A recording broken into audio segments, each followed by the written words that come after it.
Hey, how's it going YouTube? This is your boy Chosen and welcome to today's video. Now for those who still keep up with Naruto Shinobi Striker, this, quote unquote new information might not exactly be new to you. For those who don't know what I'm talking about, 7 unused DLC files on the Steam store have been updated for Naruto Shinobi Striker. If you guys want more information on that, I will leave a link to my homie Casual Lucia, who made a full video breaking it down. I will bring in a few points he made, but to understand the full gist of things and to see what he really thinks of it, be sure to check out that video. So the big question now is, does this confirm a season 3 of Shinobi Striker? Does this mean that all the remaining characters in the files who have not been used are going to be released? I think the best place to start is discussing the now possible season 3.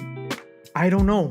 That is an answer I will always give unless something is 100%. I don't care if it's a 99% chance. As long as there's that 1% chance of failure, I will always give an indirect answer. These leaks don't necessarily mean we are getting a full 3rd season roster. I predicted a couple months back that we could be looking to get Jutsu Packs. Maybe Soleil thought this was the best way to go about the game. Or maybe these DLCs could be standalone releases. And hell, they could even mean nothing. But to be honest, ever since Leskinen leaked these files, and I will stick by this, I don't see the point of them going out of their way to update 7 individual DLC files just for nothing to happen.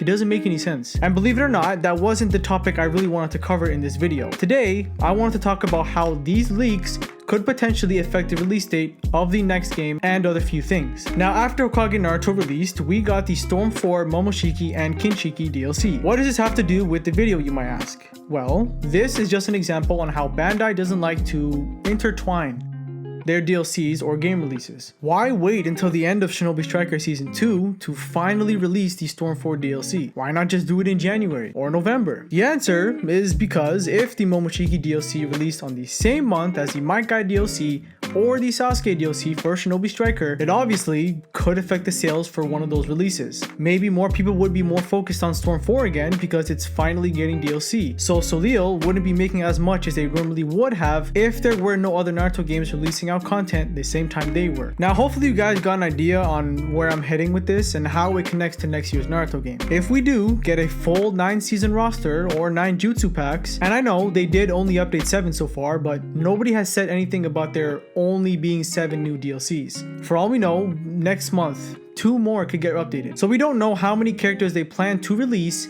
if a season 3 is actually in the works. Now let's just say they plan to release each of the 9 DLC characters the exact month they released all of the season 2 characters. That means it will potentially go on from August to March. And this practically means that next year's Naruto game is probably not, again, because these leaks have not been confirmed by Bandai, so I cannot act like this is all gonna happen, probably not going to be an early 2021 release. Because if this next Naruto game turns out to be pretty damn good, and they release it the same month Striker Season 3 is on their, 7th DLC character, it is indefinitely going to affect the amount of money Soleil would make from not only that 7th DLC character, but the other 2 as well. Because a lot of people are going to move over to that next Naruto game, leaving Shinobi Striker stranded. And now I know some people might be thinking, oh, you said we weren't getting any more characters. Look at you now. Yeah, I know.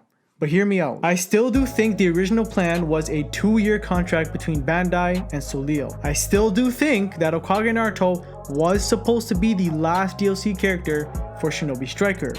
But something happened. I think a lot of people don't know this, but there was a stretch after Hokage Naruto's release to where the player base just rose significantly out of nowhere. PC for like 2 weeks was getting 2,000 players daily. PS4 was getting 100k monthly players. Xbox was getting 300k monthly players. Now, before some people misinterpret what I'm trying to imply, I don't mean there are 300,000 people on Xbox playing all day, every day. How this website tracks its players is by players who have reached 1 trophy within the month, or completely new players who have just started up the game. Monthly and daily are 2 completely different things. So no, there isn't 300,000 people playing every day. It's probably not even close, but that doesn't change the fact that Xbox's player base had a huge increase since before Hokage Naruto's release. Now obviously it has been months since the last DLC character. PC has moved down to 300 daily players and PS4 has moved down to 49,000 monthly players.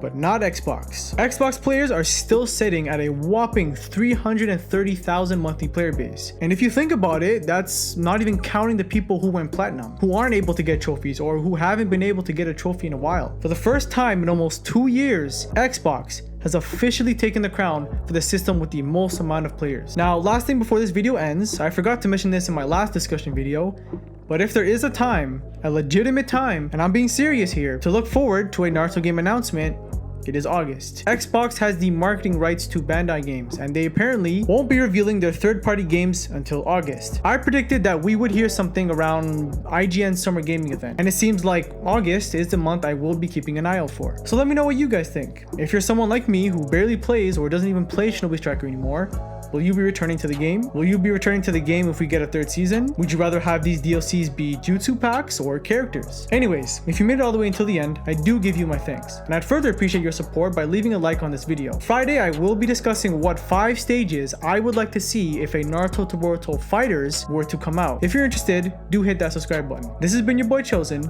and I'll catch you on the next one.